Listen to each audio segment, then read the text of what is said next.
Welcome to the Couple Money Podcast. If you're looking to become financially free together, this is your show. Here's your host, Elle Martinez. Welcome to the show. I had a wonderful time chatting with Nick Loper about starting side hustles. If you haven't caught the show yet, go ahead and listen now. Yep. Just go ahead and pause this. I can wait. Hey, thanks for coming back.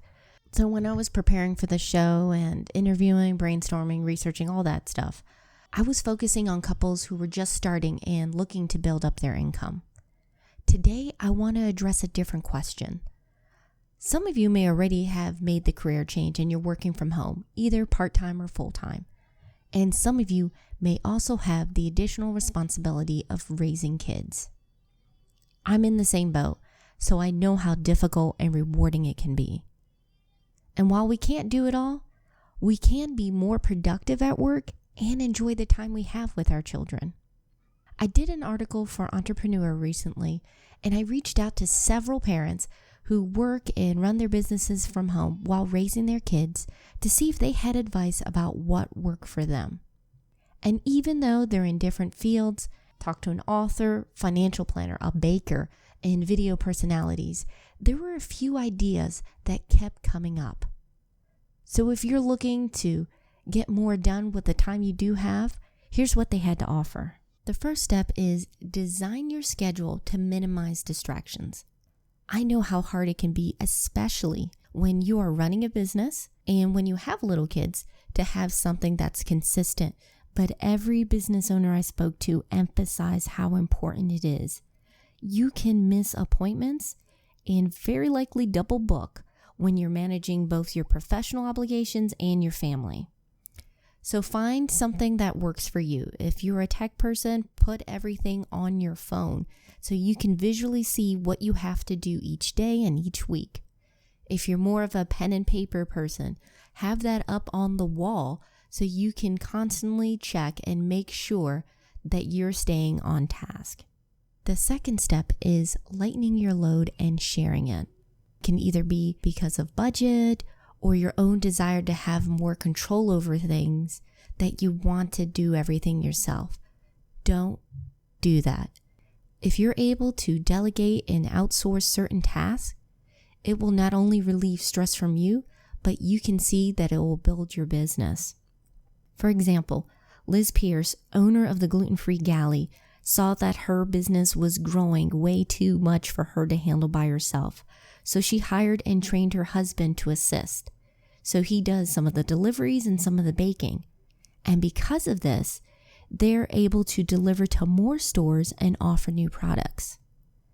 Jeff Rose, creator of Good Financial Sense and CEO of Alliance Wealth Management, found that hiring virtual and office assistants gave him time to focus on what mattered most with growing his business. The third step is all about creating systems.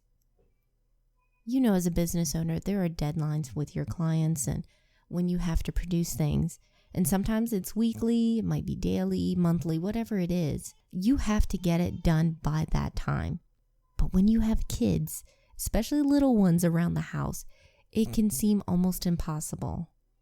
That's why it's so important to have systems in place.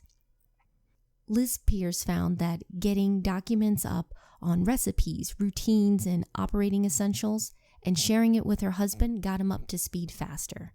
He didn't have to wait for her to make a decision. He already knew what needed to get done. And Jeff touted how the Pomodoro technique was critical to his success. He would work only on one task at a time for about 25 minutes and then take a break. You might feel that that's just a little bit of time, but if you do this throughout the day and you have a system in place, you can meet those deadlines and still have time for the kids. The fourth step might seem counterintuitive, but it's take time away from the kids. Just because you're working from home doesn't mean that you have to do everything there. Yes, and you do want to spend time with your kids, but you being there distracted with work or focused on work while they're around isn't really being engaged with either activity. They're not enjoying the time, you're not enjoying the time, and you're not really giving your all for the business. So sometimes you're going to have to hire a sitter, maybe put them in daycare part-time, or have friends and family come over just even for a couple hours so you can take care of the necessary business operations. Believe me, you'll be in a much better mood and your kids would appreciate having you focus on them. And the last step is learning to roll with the punches. Things won't always go as we plan or want them to, but that's okay. After taking a break, look back and see if there's any way you can improve your system, schedules, whatever you need to make it work the next time this situation comes up. Working from home can be overwhelming sometimes, but it's a great opportunity. I hope these tips help you to be more productive and give you some more time with your little ones. If you want to find out more, please check out my article on Entrepreneur. It's a fun read and there are a ton more tips on there. Next week on the podcast, we'll have a show about parenting.